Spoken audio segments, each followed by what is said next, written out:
Nietzsche e a transformação de todos os valores. Iniciemos essa nossa microaula refletindo sobre as principais ideias desse filósofo controverso, nascido em 1844 e morto em 1900 na Alemanha, inicialmente pela sua formação de filólogo. O Nietzsche justamente é um daqueles filósofos que ele procura outros caminhos e outras perspectivas. Inicialmente apresentando alguns livros básicos do Nietzsche, o livro do filósofo, escrito em aforismos, pequenos pensamentos sobre o Nietzsche.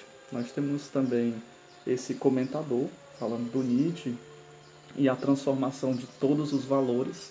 E aí esses valores justamente são em relação à perspectiva da construção da filosofia, uma filosofia baseada ou no sistema idealista do Platão, o mundo das ideias, o mundo perfeito, ou naquela construção do mundo racional, da matematização do mundo.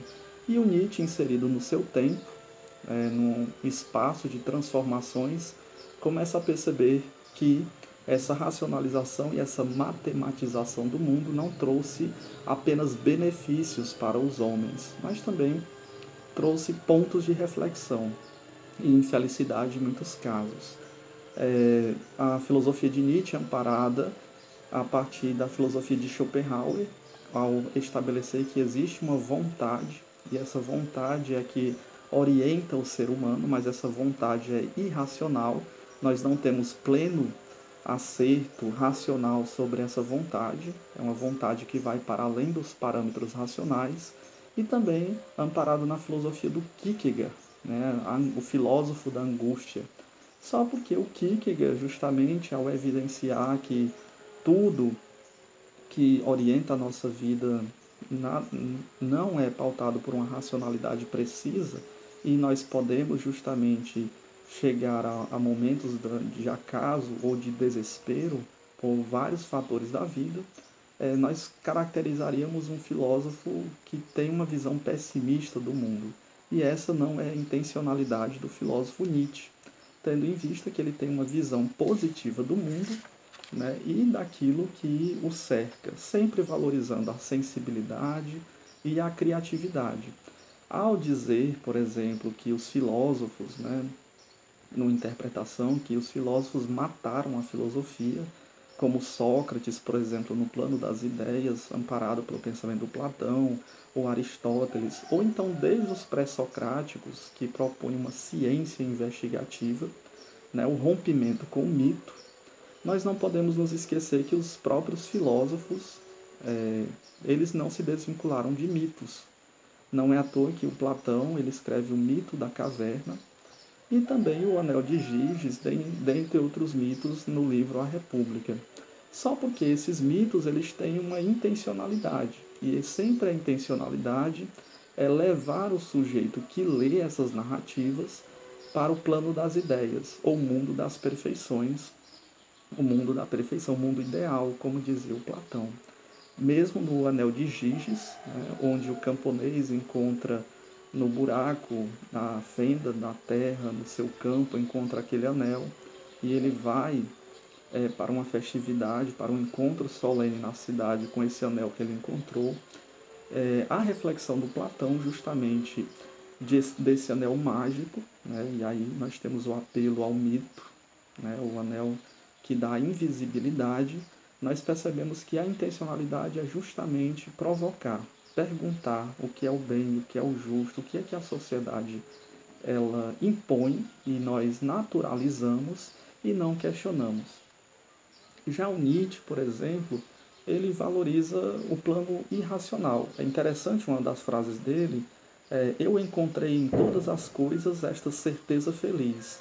Elas preferem dançar sobre os pés do acaso. Então, a certeza que os demais filósofos encontraram no plano da racionalização, da matemática, no mundo das ideias, ou no mundo das essências, o Nietzsche vai desconsiderá-las e colocar que prefere dançar sobre os pés do acaso. Não existem verdades absolutas, apesar que essa própria constatação já é uma verdade absoluta. mas o Nietzsche ele está desconsiderando os pilares que a filosofia e que a sociedade moderna ela foi se construindo. E dentre esses pilares nós temos o velho Sócrates, filósofo grego, que o Nietzsche coloca que ele, na verdade, apunhalou a filosofia, enquanto a verdadeira filosofia, aos olhos do Nietzsche, está presente nas narrativas míticas. E nessas narrativas míticas nós temos dois contrapontos. Nós temos aquele mito, né, o Senhor, que representa a razão absoluta. Quando o personagem do mito da caverna do Platão ele sai da caverna, ele encontra nada mais nada menos do que o Sol. O Sol é a representação da razão. E apenas o Sol pode nos orientar para uma vida de contemplação do belo, ou da verdade, né? A contemplação da verdade para o Platão. Já o Nietzsche está dizendo, olha, esse Sol, essa razão, na verdade, ela está deixando o homem maluco, né? Na perspectiva aí, até do Weber, o desencantamento do mundo. A racionalidade trouxe esse desencantamento. E o Nietzsche está valorizando justamente o oposto ao deus do sol, o Apolo, né? O Apolíneo. Ele está valorizando o Dionísio. Dionísio, a representação grega do deus do vinho, né? Dionísio, ou Baco para os romanos, justamente simboliza a embriaguez. E é na embriaguez, quando você bebe a bebida alcoólica, o vinho, você tem coragem quando você não tinha essa coragem quando você está sóbrio. Então, o embriagado ele faz coisas absurdas para além da razão, para além da racionalidade. Por isso que aqueles que têm a razão, que não estão embriagados, vão repreender aquele que está bêbado. E aí o Nietzsche está justamente, né, nessa valorização de Dionísio, o deus do vinho, dizendo que nós somos muito mais do que a razão. E aí ele estabelece novos conceitos, o conceito de vontade e potência, né, justamente essa valorização do plano dos instintos, dos desejos, das forças a mais que o ser humano tem em relação à razão. Então, ele, ao colocar a crítica ao racionalismo, ele estipula uma nova forma de ver a filosofia. E essa filosofia não pautada apenas por um ateísmo, às vezes nós taxamos o filósofo como um ateu apenas, que não acreditava num Deus, mas na verdade ele também estava fazendo duras críticas a uma sociedade que estava se construindo e não era mais uma sociedade medieval. Né? A sociedade medieval pautada nos princípios cristãos de salvação eterna, de salvação da alma. Mesmo Nietzsche desvalorizando ou desconsiderando esses princípios essencialistas ou princípios idealistas, o Nietzsche também faz a sua constatação da época em que ele vive na Alemanha. Uma época marcada pelo capitalismo, uma época marcada pelo materialismo, uma época onde as pessoas elas já têm outra construção no mundo em que elas vivem. Então nós temos a origem da tragédia grega, né, que é o ponto principal, o ponto que o Nietzsche vai dar mais consistência para a produção da filosofia. E, ao mesmo tempo, nós percebemos que essa construção de filosofia nietzschiana, ela não está longe do nosso cotidiano. Ela está muito mais próxima do que nós imaginamos. Né? As verdades, elas acabam se desfacelando, né? E aí vai surgir o pensamento do Nietzsche sobre o super-homem, ou Ubermensch, que não é o mesmo super-homem com poderes para além do ser humano, mas é um ser humano no qual ele desenvolve as suas habilidades e as suas potencialidades a partir de uma vida concreta no viver o hoje, no viver o agora, no viver a partir dos seus sentimentos, seus desejos, a sua criatividade.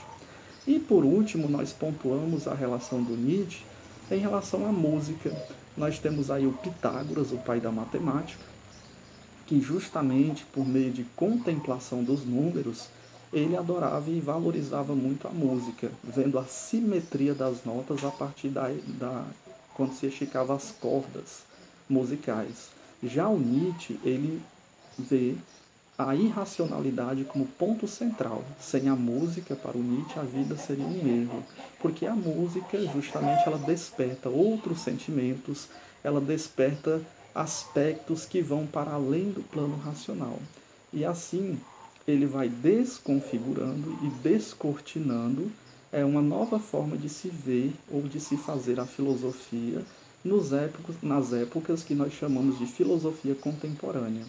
E o nosso filósofo, com certeza, vai causar muito desagrado para alguns outros filósofos, que muitos vão taxá-lo como apenas um filólogo que estuda as palavras, e claro que vai também adentrando nas linhas, nas linhas de pensamento, até da construção da história. Não é mais a história que é construída a partir das grandes narrativas, mas a história a partir dos sujeitos. Né? E esses sujeitos, não apenas pela filosofia existencialista, né? O Nietzsche ele vai começando a dar nova configuração para essa filosofia que se estabelece, e essa filosofia que ela vai ganhar asas, né? Vai ganhar um sobressalto a partir do século XXI, que é o século que nós vivemos. Então nós temos um Nietzsche totalmente desvinculado de uma filosofia tradicional. Penso eu que agora no século XXI, com certeza já vai se formando uma nova tradição filosófica, mas ao mesmo tempo é perceber a sua riqueza, a sua genialidade, a sua perspectiva em relação à filosofia.